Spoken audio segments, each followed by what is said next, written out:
La única cosa que creo que es realmente peligrosa en muchas religiones es que les da a las personas una excusa dorada para dejar de pensar, para decir que no tengo que pensar en eso, porque mi religión dice que esto está bien, esto está mal, es tan claro como eso, es blanco y negro, no tengo que pensar en esto más, es solo una cuestión de fe y lo honramos, decimos, oh, es una cuestión de fe. Creo que tenemos que dejar de honrar a las personas por dejar de pensar.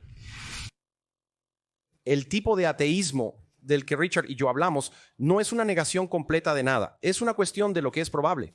Y sabes, no puedo demostrar que no hay una tetera orbitando Marte, pero no es probable, y todo lo que sabemos sobre el universo, al menos para Richard y yo, nos lleva a la conclusión de que no hay evidencia de propósito o de intervención divina.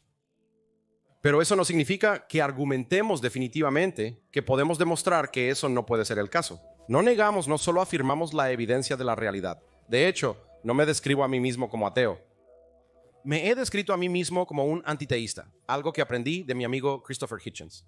No puedo probar la inexistencia de Dios, simplemente no quisiera vivir en un universo con uno. Si estamos hablando del Dios de la tradición judeocristiana, ese Dios se define comúnmente como un ser que es omnisciente, omnipotente y totalmente bueno. Y sin embargo, hay sufrimiento en el mundo. ¿Cómo podría haber sufrimiento en el mundo si hubiera un Dios que supiera sobre este sufrimiento, tuviera el poder para prevenirlo y no lo previniera? Los cristianos, conscientes de este contraargumento, ofrecen varias respuestas. Dios nos dio libre albedrío, un gran regalo que vale todo el sufrimiento que ocurre, según dicen. Pero dado que tenemos libre albedrío, Él no podría impedirnos causarnos sufrimiento mutuamente. Bueno, podríamos cuestionar si el regalo del libre albedrío vale la horrenda cantidad de sufrimiento que ha habido en el mundo sin duda, desde que ha habido seres capaces de sufrir. Pero, dejando eso de lado, es obvio que hay sufrimiento en el mundo que no es causado por el libre albedrío.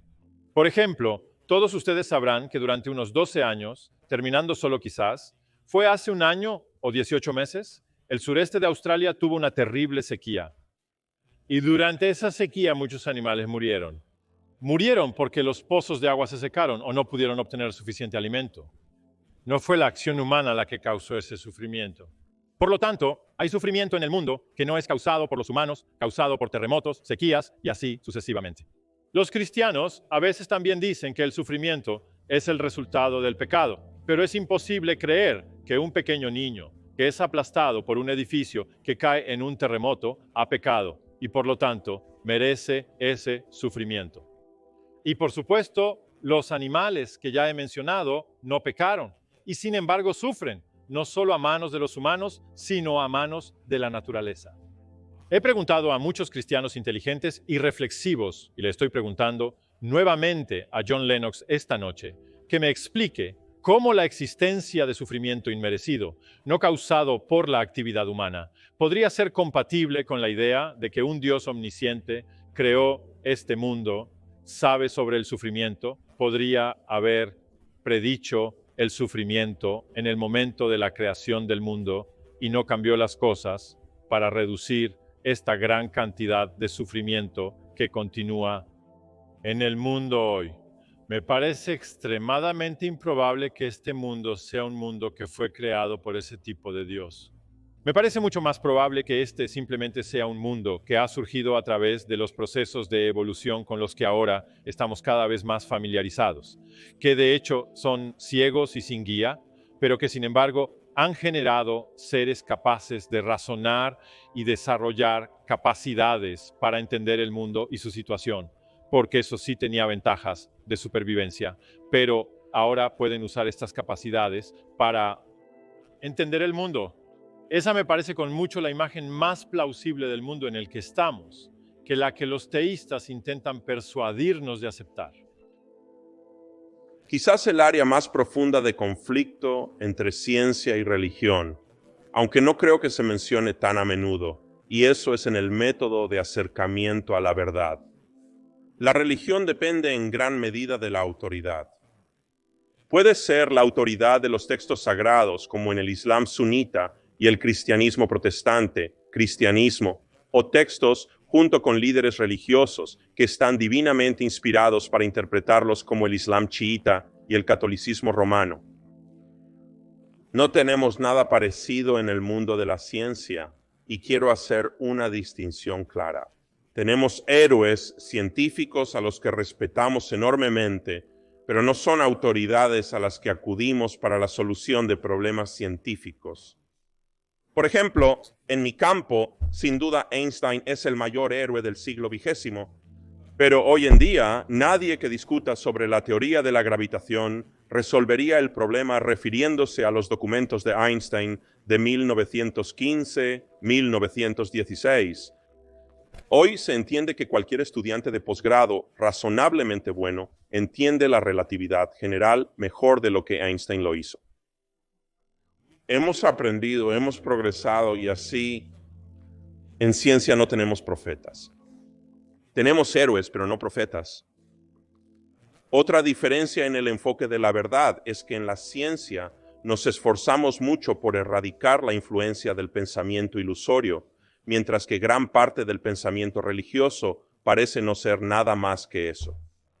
Debo creer en la vida después de la muerte, porque ¿cómo podría enfrentarlo si mi vida fuera a terminar con la muerte? Puedo entender por qué ha surgido y persistido la noción de Dios, ya que proporciona una supuesta explicación simple de grandes asuntos. Es una manta de consuelo para los ansiosos y privados y es una poderosa arma de control. Tienes la opción de aceptar. Solo por fe que hay un Dios y recostarte disfrutando en la espuma de satisfacción, ya no hay necesidad de pensar. ¿Por qué perseguir lo incomprensible más allá de la reconfortante afirmación? ¿O puedes deleitarte en el poder del intelecto humano colectivo? Un intelecto que se adentra en las experiencias.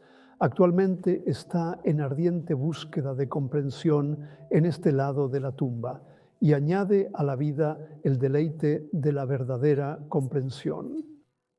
La idea es que la ciencia no tiene ninguna espiritualidad, lo cual por supuesto es incorrecto.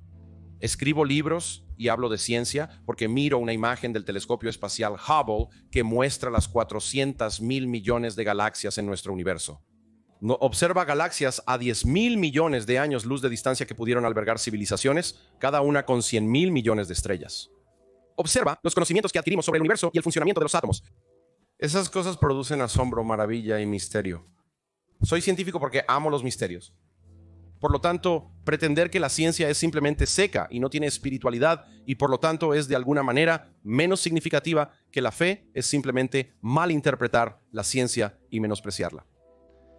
Y así, la discusión que podemos tener es lo maravilloso y asombroso que es el universo y creo que compartiríamos en esa discusión, pero condenar la ciencia como consumismo. Soy un educador, quiero educar a las personas porque quiero que aprendan sobre cómo vivir una vida mejor y cómo funciona el mundo y poder tomar sus propias decisiones y experimentar más alegría. Porque cuanto más te entiendes a ti mismo, más entiendes la naturaleza. Creo que la vida es más enriquecedora. El punto no es hacer que las personas crean en la evolución simplemente por el hecho de creer en la evolución. El punto es hacer que las personas piensen racionalmente sobre los datos de sus sentidos y comprendan argumentos lógicos, y queremos que las personas piensen al estilo de la ciencia.